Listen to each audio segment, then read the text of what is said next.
Welcome to the Horror Unmasked podcast, where we unmask the monsters and explore the lore. I'm Amber. And I'm Lily, and today we will be dissecting Dr. Sleep.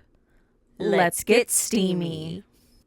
It is 2011, and a little girl who is out camping with her mom gets taken by a woman named Rose the Hat, posing as a magician with her group called the True Knot. We then see young Danny has grown into an older Dan, who has been living his life as a bummy alcoholic. Really? That's what you decided to refer to him as? A bummy alcoholic?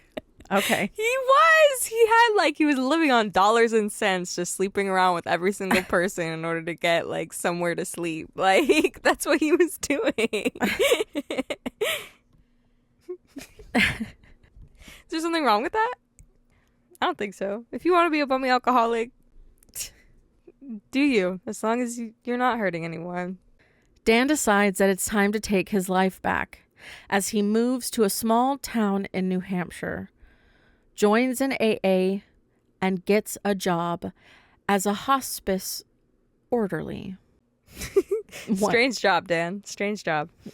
Also not shocking either. No, not really.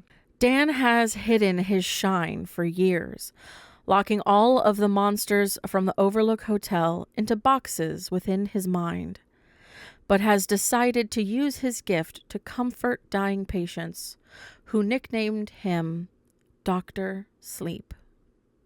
During his time in New Hampshire, Dan has gotten sober and created a life for himself, while also communicating with a little girl named Abra through their shine. Which a lot of people would probably be weird. Yeah, but then also you have to think about he didn't know. He was also a kid. Mm-hmm. He was technically communicating with an adult. Yeah, he was. That's true. Yeah. And then she ends up calling him Uncle Dan, which is real cute. Super sweet. It's very sweet. Oh yeah, that's me. Yeah, huh?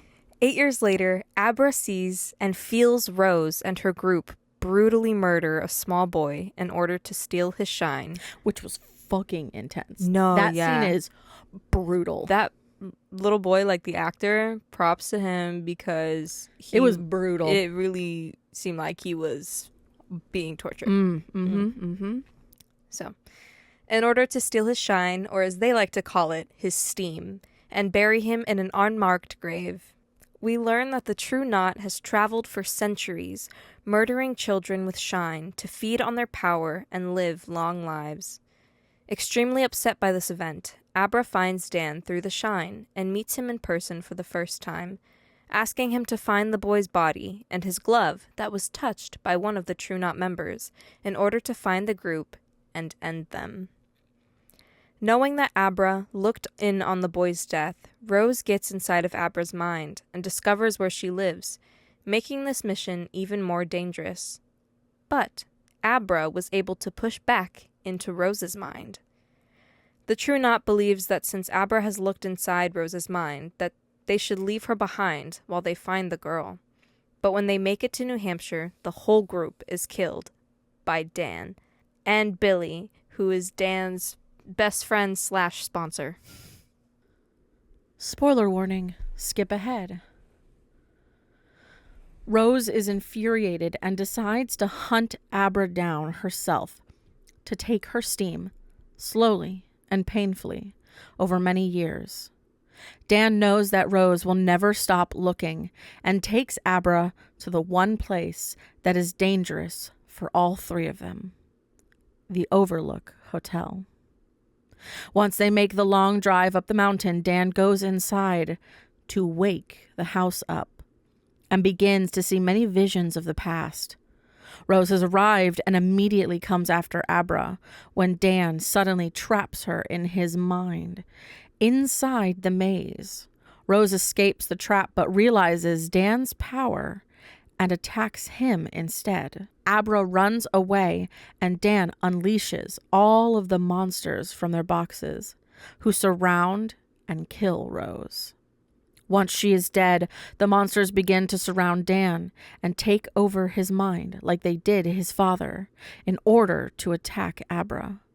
But he is stronger. Dan fights the monsters, taking over his mind, and we learn that Dan has disrupted the machines and blows up the entire hotel, sacrificing himself and letting Abra escape. The end. Yeah. By the way, that meant the machines in the boiler room, Yeah. The machines in the boiler room. which was something we talked about in the last episode. Yeah, because he had In to the book. maintain them. Yeah. Yeah, in the book, it was that Jack was staying there so that he could keep the boiler room under control. Yeah. So in this one, they kind of bring it back. Yeah. And use it as a storytelling device. Yeah. So this movie was released November 8th, 2019. The director is Mike Flanagan. Woo! Story by Stephen King. Mm-hmm. And distributed by Warner Bros. And Warner Bros. Picture. Yeah. I have their box office. What was their budget? Their budget was somewhere between 45 to 55 million. So quite a lot. Wow. But also their box office was only 72.3 million. Yeah, so they only made about So they didn't do very well. maybe $20 million profit, Mm. which is a lot of money. It's a lot of money, but for a movie, it's... Of this, yeah. of this franchise. Yeah. It's kind of, Whew. yeah. The movie is very, very long. 2 hours and 32 minutes. And That's going to feel like nothing come our next 2 episodes.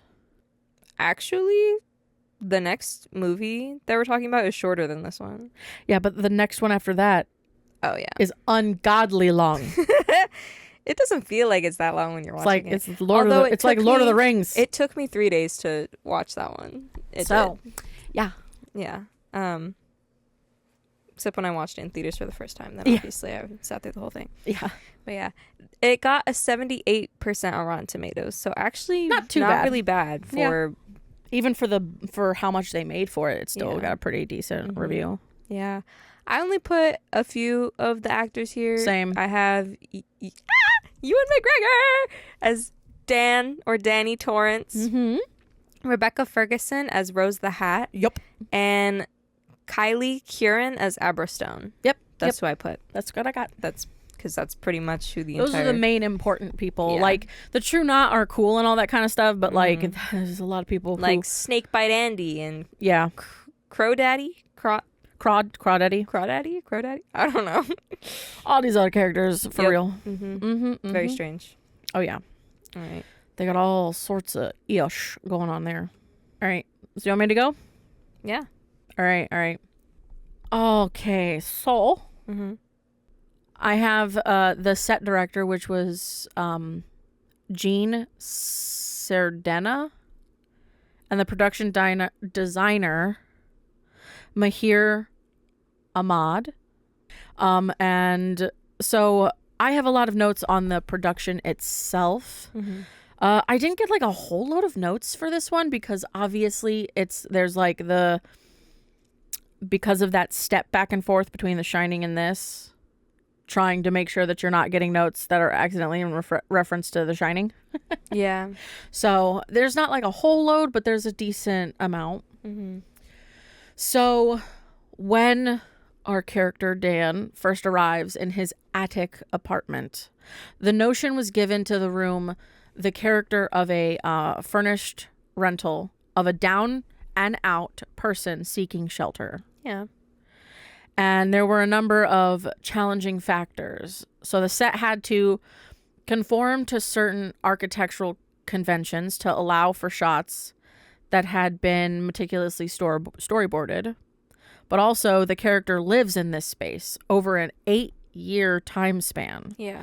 So they had to develop the look Over time. of him gaining gradual ownership of Yeah. his dwelling. You can definitely tell that after 8 years, he Was like he lived there. and it looks a lot nicer. Like he had renovated it a little bit. Although Exactly. he kept the same tiny bed. So, Well, I mean, I guess whatever works for you. simple pleasures. Yeah.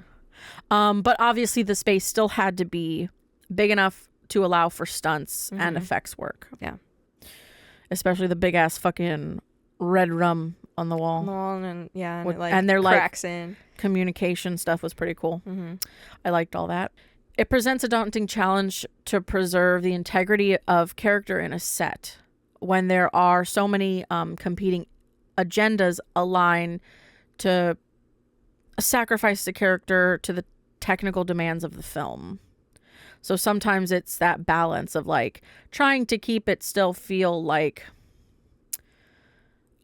it's a real place that this character inhabits, and not just like we have this technical requirement, therefore some things aren't going to be there that would feel more natural to the space. You know what I mean? Yeah. So they tried to like balance that a lot. And the huge challenge was recreating several key sets and set elements of the Overlook Hotel from the 1980s film The Shining, which we did last week, including the lobby great room and mezzanine, Yeah. the guest quarters, the boiler room, and the cavernous and elegant bar, Yeah. the gold room. They recreated a lot of They stuff. really recreated a lot of pieces from it. Most distinctively was probably David Hicks' infamous hexagonal carpet design. Yeah. So the Dr. Sleep production designer Mahir Ahmad and supervisor art director Austin Gorg. I almost said Grog. Okay, Critical Role. Yeah. They spent a long hours analyzing the long tracking shots of Stanley Kubrick's film to try and get all the details right. They had the added benefit of gaining access to some of the original blueprints, but closer inspection of the film revealed, as is often the case, that there were unexpected deviations from the original plans. Local 44 buyer Katie Childs is a pro at sourcing vendors who can recreate miles of carpeting. And after a myriad of color samples sent back and forth, they managed to get it almost right. The graphic designer John Pundit did a brilliant job of analyzing all of the carpets and area rugs in the original Overlook Hotel, rendering graphic files for them, and then helping them get the colors to match. So you would think there's so many things, but some of the most technical stuff is just making sure that the carpet is still accurate. Making sure it's all, what's the word when you gotta... Having continuity. Yes. Yeah. You want to be able to have continuity between those two pieces, because any color difference you'd notice. Yeah, you would notice, and then you'd feel like... Yeah. The continuity breaks. Every time there's a continuity break, I know I notice. Like, it definitely... Like, there's a difference between, like, the carpet looking dirtier, so it's dingier and darker, versus that's the wrong shade of that color for the carpet. Yeah.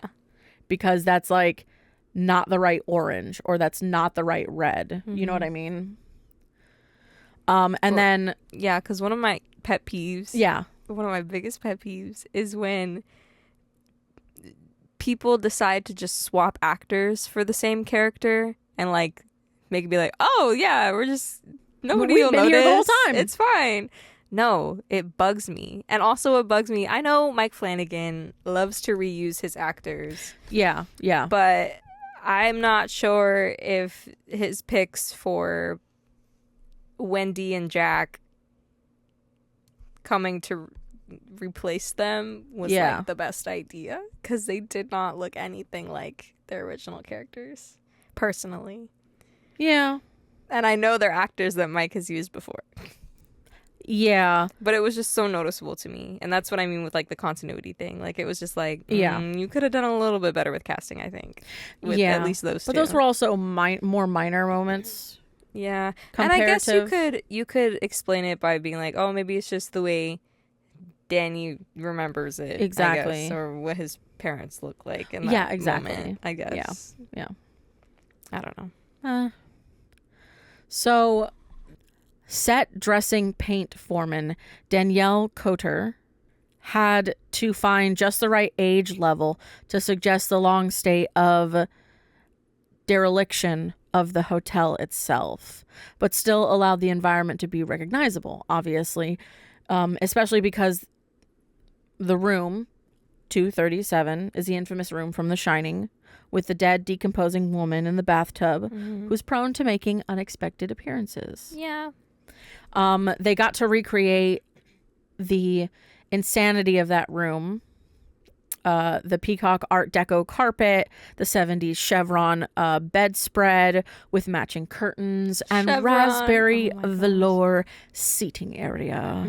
So, yeah, totally dated and of its time. So, when you're trying to faithfully recreate something, the challenge to achieve historical authenticity necessitates that one subjugates one's natural expressions of taste and design in the service of making a facsimile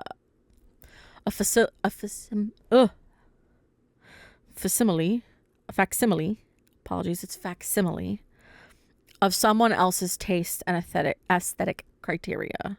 Basically, it's kind of like, it's why sometimes some films have issues sticking with a certain aesthetic of a time period, because of how drastic it is. They still sometimes will reflect more of our modern and contemporary designs on accident.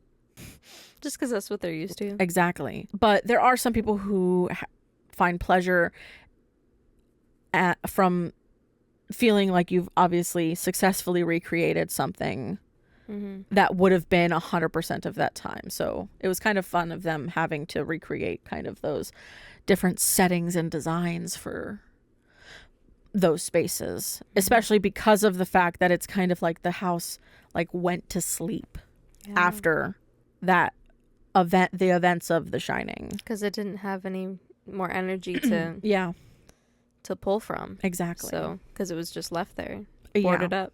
Exactly. And then the layout of the halls and rooms were built so that the geography matched that of the original film. And the art department researchers made a massive archive of digital stills from the original film. And each set dresser could be found glaring into their phones and tablets on set as they dressed in the details for each of the rooms, trying to make everything match as much as possible. And again, the task of matching one's work to the specifications of the original calls for a deliberateness of gestures, of taking unexpected turns and different routes and things like that, all dictate by something built on a cinematic iconography, but obviously on closer inspection, grounded in a vintage reality that is honestly pretty accurate. Those scenes in the Overlook Hotel are pretty almost 1-to-1. I think so. They did an amazing combination of all that because of the fact that there's the elements of the op art carpet mixed with the Art Deco and the 70s disco flourishes. Those designs really shouldn't come together. No. But somehow they did for those movies. And I thought it was really interesting. I love like, even though everything is so different, it all still feels like one space. And it also feels familiar. Yeah. Because of the first film. So, another thing that I found was about the way that they actually dressed Rose the Hat, which was interesting. So, Rose's wardrobe is part Olsen twin, part Stevie Nicks. Yeah. They have obviously I get all of that. Yeah. Has the motto "Eat well, live long." And then when Rose says "eat well," she means consuming the life force of children with psychic abilities at any cost. It's hard to obviously reconcile Rose's soft, soothing voice with that of a predator hell-bent on killing the youth for her own gain. Yeah. But that's exactly what makes the hat so frightening. She has no regard for human life. And yet, you kind of want to hang out with her on the roof of her trailer. A little bit. Like, I would totally 'Cause, want to okay. chill, but like also I'm afraid you're gonna kill me. Yeah. Like, she has no regard for human life, but if you're in the True Knot, like, if you're in her group, Like, that's it. she you're loves chill. you. Yeah.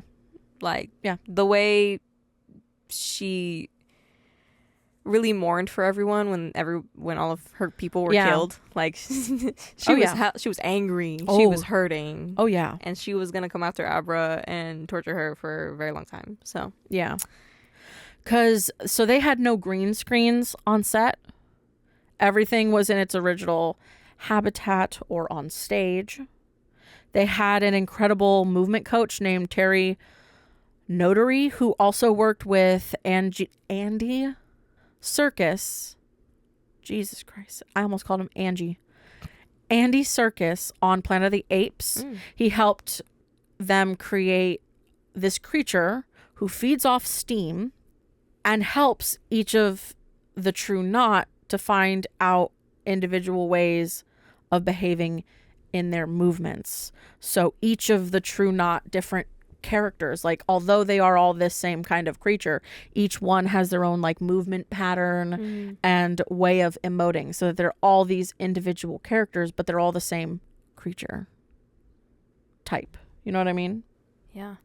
So I thought that was pretty interesting, and I like the fact that they kind of had fun with those bits and pieces of the characters. For sure. You know? I feel like while they were filming, like, just from watching the movie, I get the sense that they had a lot of fun with filming and creating everything. Yeah. It seems so colorful and vibrant. And while it's supposed to be a scary movie, I didn't really find it to be that scary. It's colorful and vibrant, but it's got It definitely has dark undertones. it has this Overtones. like true crime feel. Yeah. Like, obviously supernatural true crime. Mm-hmm. So it's fascinating because we don't have any because it's like, I mean, even the bullshit that happened with Abra's family Yeah. because of everything that was going on, you know? So, man. Let's explain that for those. Yeah. So, found out where she lived, where Abra lived. Mm-hmm. And, totally killed her family. Well, her dad. Well, her dad, but yeah, her family. Yeah. Because it was just her mom and dad from what we've seen. Literally. And so, because I think they kind of wanted to keep her away from. yeah, and I felt so bad because that dad was such a nice dad. Yeah. He was just such a nice dad. He just wanted to protect his daughter. And he got killed. And he got murked. He got ganked, and that's not fair.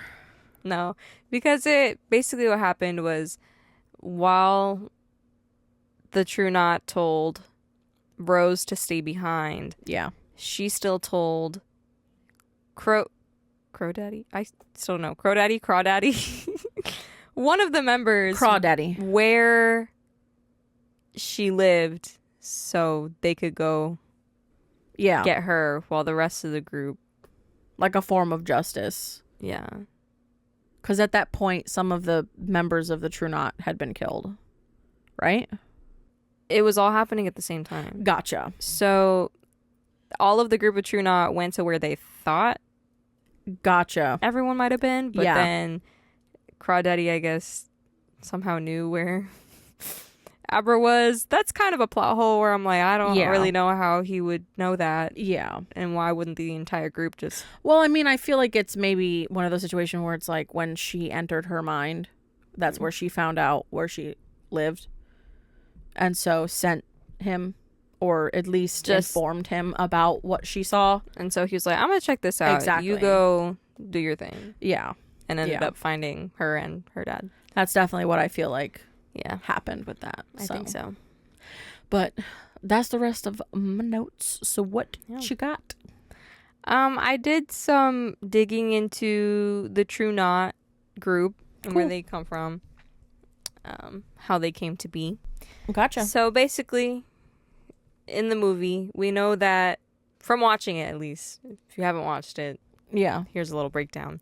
So the True Knot is a group of nomadic, semi-immortal vampire types. Yes. So they move around and they travel around in RVs, and they never stay in one place too long. Very nomadic gypsy like Yeah. Yes. would say. I've seen them be described that way. would be the best like a simile to it. Yeah.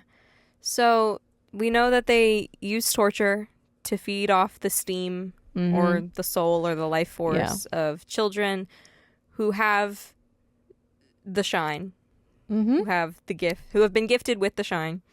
And they've been around for a millennia. Yeah. Very, very long time.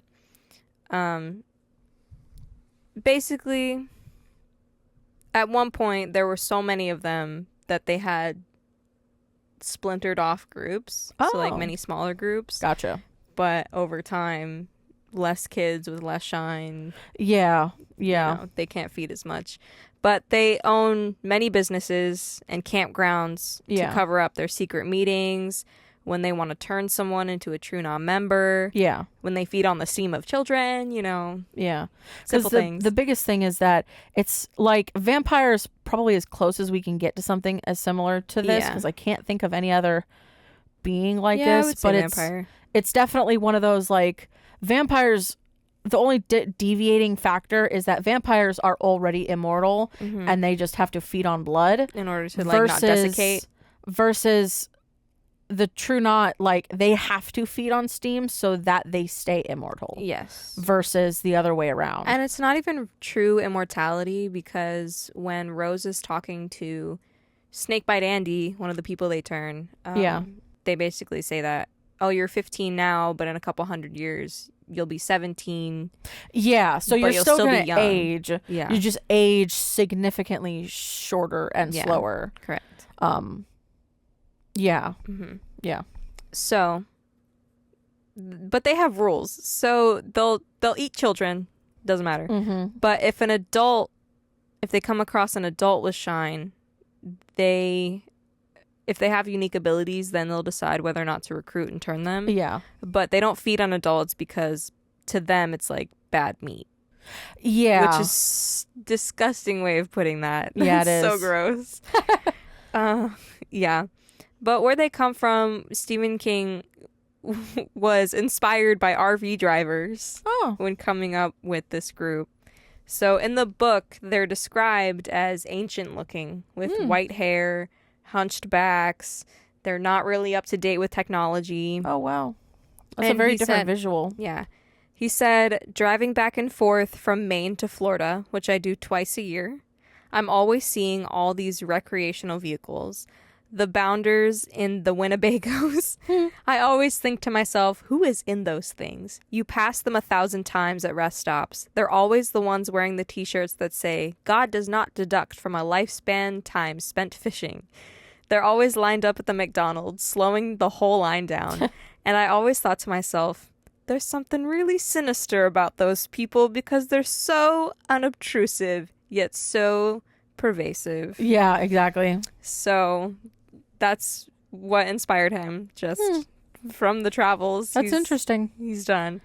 That's interesting inspiration. Yeah, but what I appreciate is how Mike Flanagan took it and changed it, but only changed it because King agreed and signed off on, like, the reasons. So very, very different than The Shining. Than Stanley Kubrick and what's-her-face being Because super disrespectful. he did not like that one. But this one, it was a collaborative Yeah. movement. Because he Correct. still, I assume, kept enough of the original content that the changes that were done made sense for either film adaptation or even story progression Yeah. based different separating from book to movie. Yeah. So However, what confuses me is, like, because I haven't read either of these books, but I want to know what happens at the end of Doctor Sleep, because in The Shining, in the first one, the house does get blown up. So I don't really know how they would. So you're trying go to back figure to the out, other like, house. how is it that now it's blown up? Yeah, how I wonder how it's written in the book, because in the first book, Yeah. the Overlook Hotel is blown up, and they can't really go back to. I feel like it being blown up in the second movie was like retroactive. It's gone. It's supposed to have been gone, but it's gone now. Yeah, that would be interesting to read the books just to see, like, okay, what is that difference. I would love to. But Flanagan made the changes with the True Knot because he said, as cool as I thought it was in the story of these kind of silver-haired, plaid, geriatric vampires, it's funny. And so our cast is much younger because part of the appeal of that family as well for me is what if you can bring a family unit together like that with the promise of living young forever? Yeah. Which I think at the heart of all vampiric stories. Yeah. And King loved that. Like, Yeah. he was like, yeah, sure. Because it Signed didn't off. deviate that much. It No. didn't deviate from like the concept of Yeah. it. It actually just enhanced it a little bit. Mm-hmm. Yeah. So, because, yeah, I think if you just saw a bunch of geriatric vampires running around killing children. It would definitely make it a little sillier. Yeah. Just and a also little demonizes bit, old people a little bit. which you, for some reason, have a very intense viewpoint towards. Yeah, I do. Like, why would you do that? People have such a bad look on older people People already. demonize children in movies. Okay, but people in society loved kids. People in demonize society every. don't really like elderly. The thing is, it's fair. It's fair ground since every age gets demonized in That's every true. movie. So It's true. I don't know. Anyway, I also have a few theories cool. surrounding the Shining franchise altogether. Yeah, go for it. So, Theories are always fun to talk about. yes, I have a few different ones. So, there's a theory that the Overlook Hotel is actually hell, where Jack is trapped. So, and the layout of the hotel is constantly changing. Gotcha. And in certain myths, hell is an ever-changing landscape, yeah. ensuring those damned there can't ever escape. Yeah.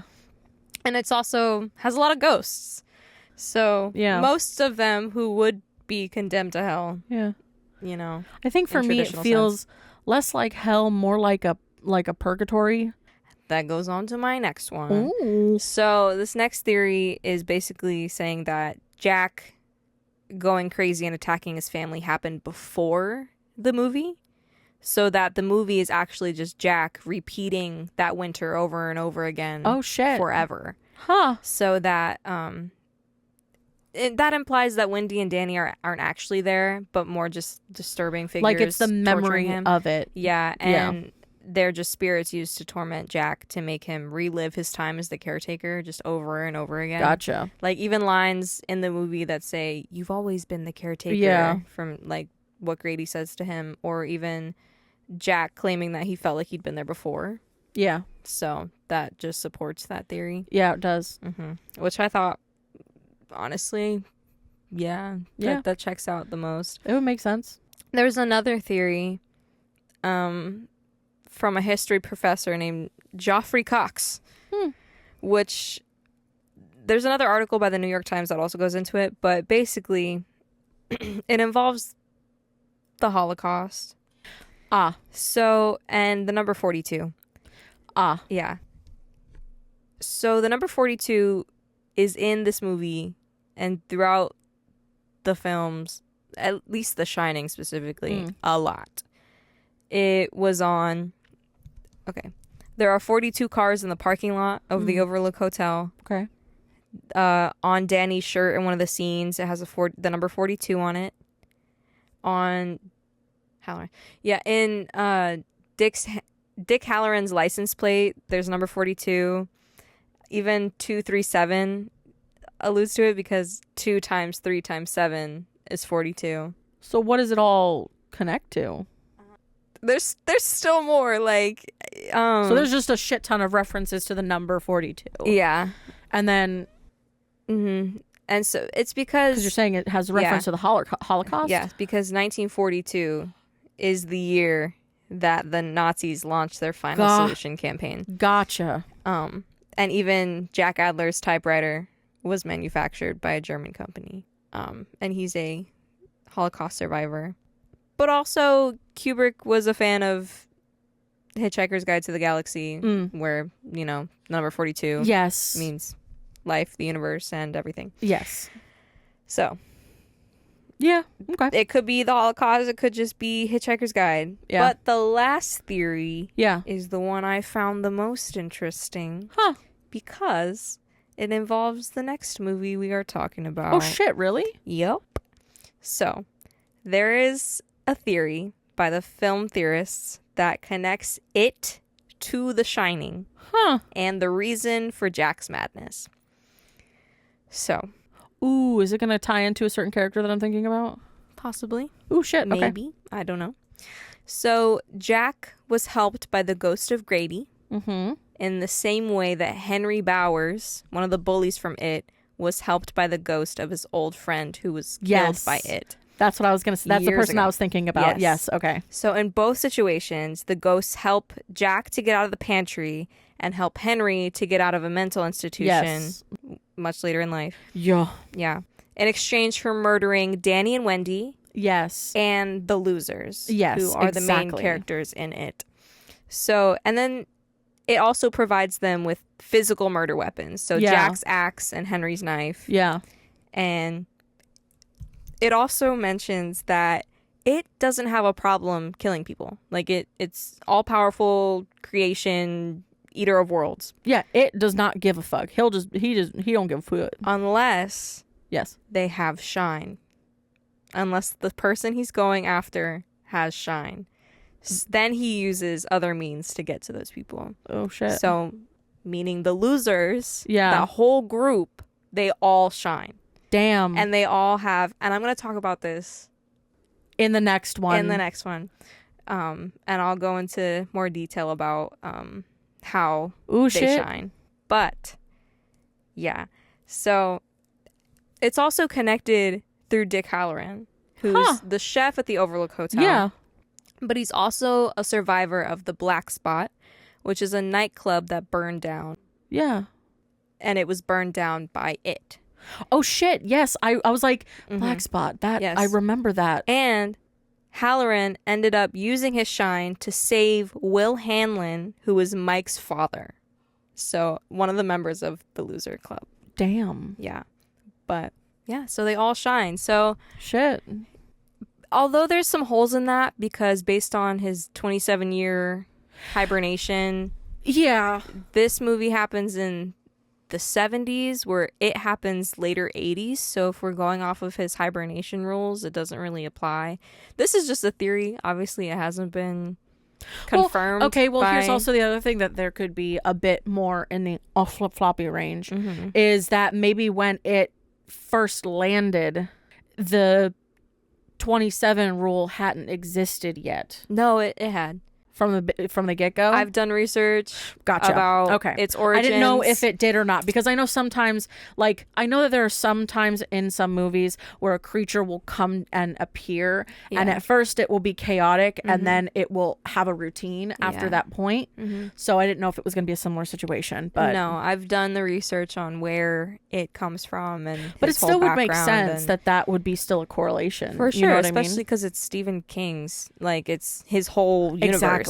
So And it's not even just that. I think it's interesting because the group of the losers, it's a total different situation because you're still watching it attack and affect other characters and other victims, right, and it's not the same way. right, Not even in slightly the same way. and it I mean, shit, even Georgie is dealt with Yeah. completely differently. yeah, and it gives reason to why, even though when all the losers see it and are tormented by it, They still make they it still out. make it out, and Yeah. he can't kill them in that moment. Yeah. because it's harder for him. Yeah. because they shine. Because they have a perceiving that is beyond more than just like a standard kid. Correct.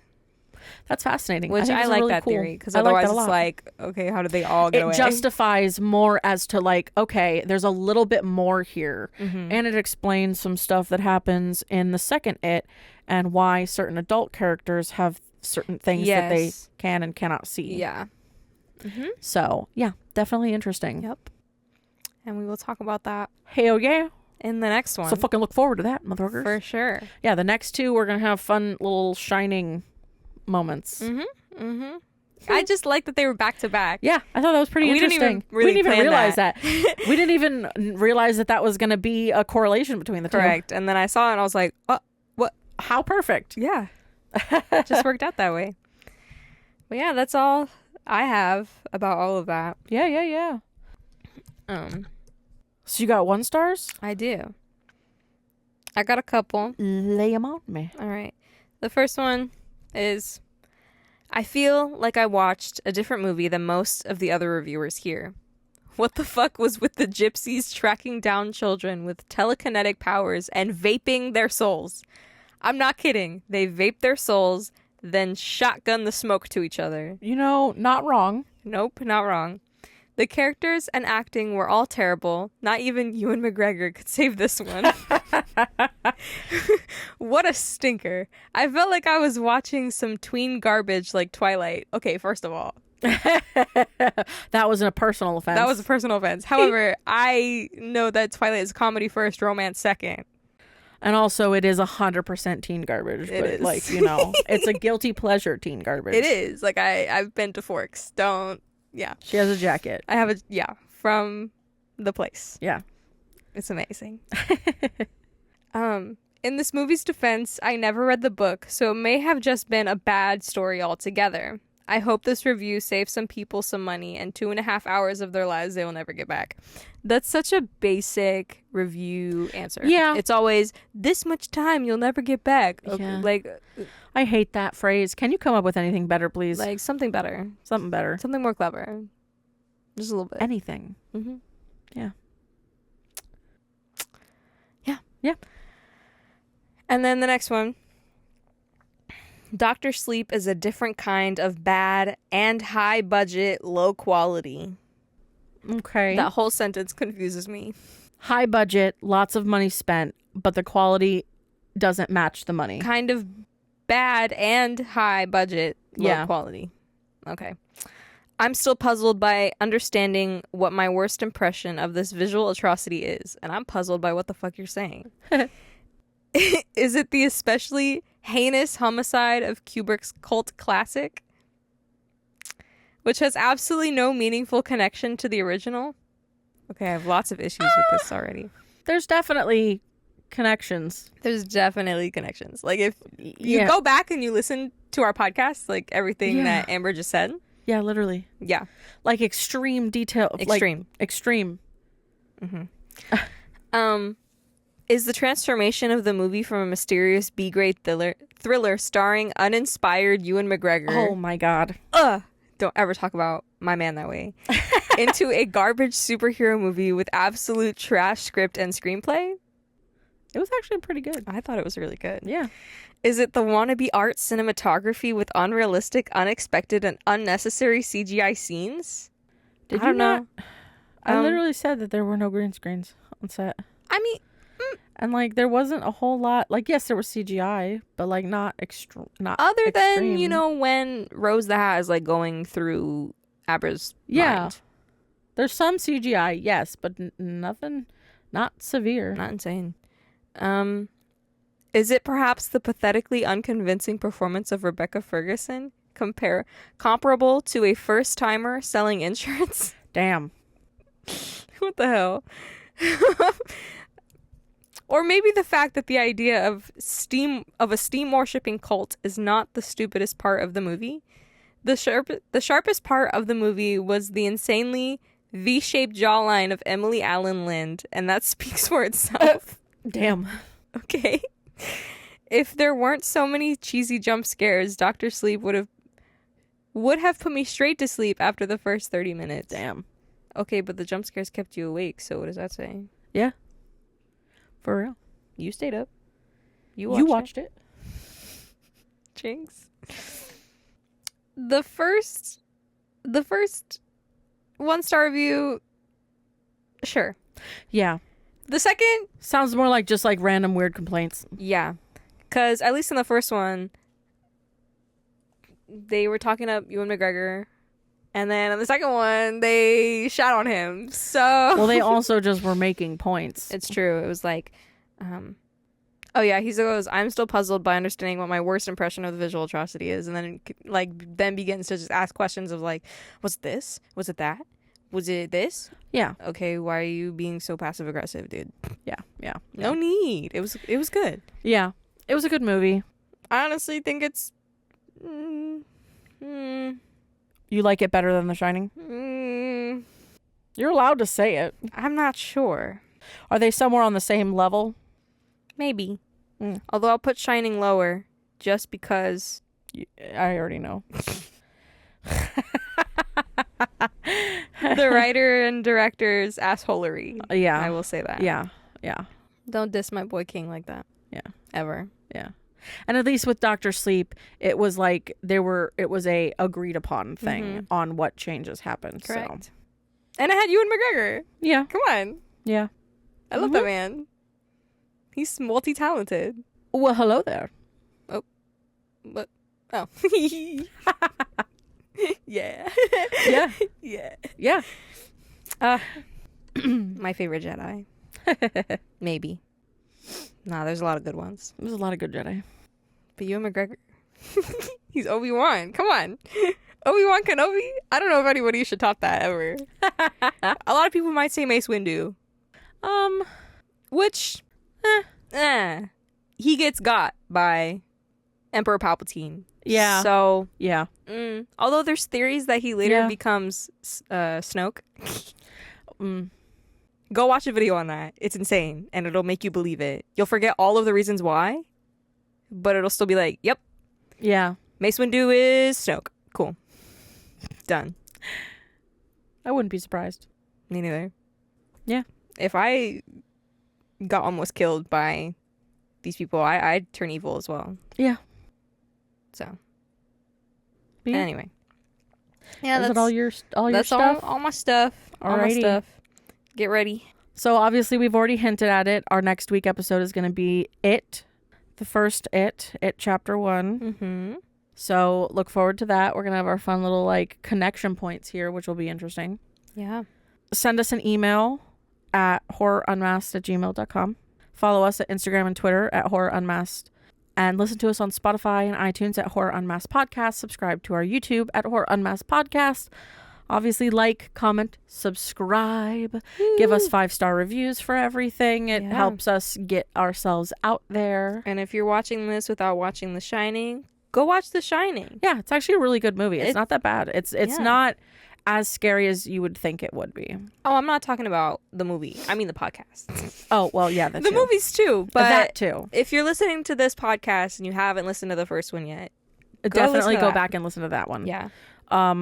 You'll get a lot more context. Yeah, and inside information about there was a shit ton the of special franchise. effects stuff in that one. That was crazy. Yeah. I got a lot of good stuff out of that one. And also just where the whole franchise comes from. Yeah. So yeah. And I think with that, there's only one thing left to ask. Will you fear? Or will you fear not?